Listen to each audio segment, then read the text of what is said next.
Good morning children's. ఈరోజు మనం పోషణ మరియు ఆహార సరఫరా వ్యవస్థ పాఠం నుండి కిరణజన్య సంయోగక్రియకు కాంతి అవసరమని నిరూపించు ప్రయోగాన్ని నేర్చుకుందాము.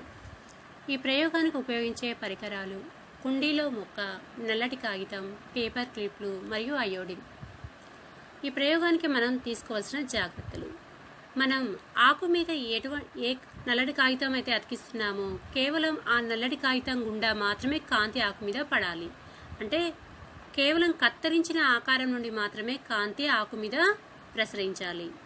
ఈ ప్రయోగం యొక్క విధానం: కుండీలో ఉన్న ఒక ఆరోగ్యకరమైన మొక్కను తీసుకుందాము. దీనిని 2 రోజులు చీకటి గదిలో ఉంచుదాము.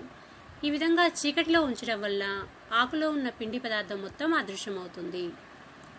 ఒక నల్లటి కాగితం తీసుకొని మనకు నచ్చిన ఏదైనా ఒక చిన్నని డిజైన్లో కత్తిరించుకోవాలి.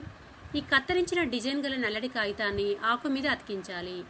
ఆకును కదలకుండా పేపర్ క్లిప్ల సహాయంతో నల్లటి కాగితాన్ని ఆకు మీద అమర్చాలి.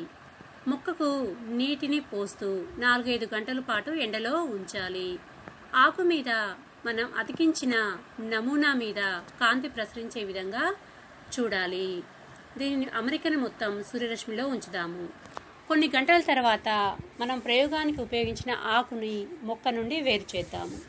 ఈ ఆకు సూర్యరశ్మి సమక్షంలో ఆహారాన్ని అంటే పిండి పదార్థాన్ని తయారు చేసిందో లేదో తెలుసుకోవటానికి ఆకు మీద పిండి పదార్థ ఉనికి పరీక్ష నిర్వహిద్దాము. పిండి పదార్థ ఉనికి పరీక్ష అంటే ఆకు మీద మనం ఎప్పుడైతే అయోడిన్ ద్రావణాన్ని వేస్తామో అయోడిన్ ద్రావణాన్ని వేసినప్పుడు పిండి పదార్థం ఉన్న ప్రాంతమంతా నీలి నలుపు రంగులోనికి మారుతుంది. ఈ నీలి నలుపు రంగులోనికి మారిన ప్రాంతంలో కిరణజన్య సంయోగక్రియ జరిగింది అని అర్థం. ఏ ప్రాంతం అయితే కాంతిని గ్రహించలేదో అక్కడ కిరణజన్య సంయోగక్రియ జరగలేదు.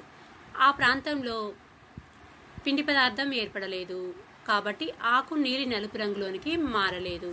దీనిని బట్టి కిరణజన్య సంయోగక్రియకు కాంతి అవసరమని నిరూపిస్తున్నాము.